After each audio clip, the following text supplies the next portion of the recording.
What's the meaning of Calvinist?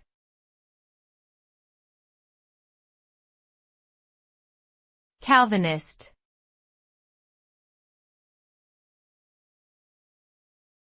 Calvinist.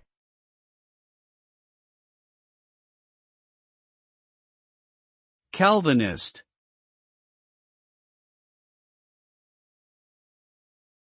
Calvinist.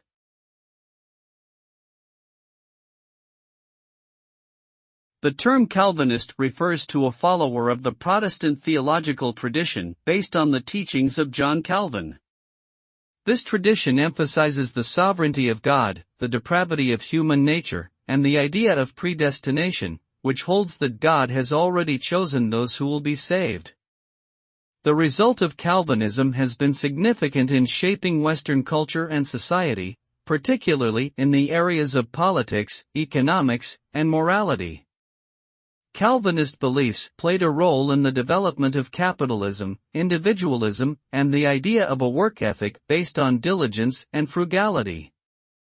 The theological emphasis on personal responsibility and self-discipline has also had a lasting impact on Western culture and continues to influence contemporary debates about morality and ethics.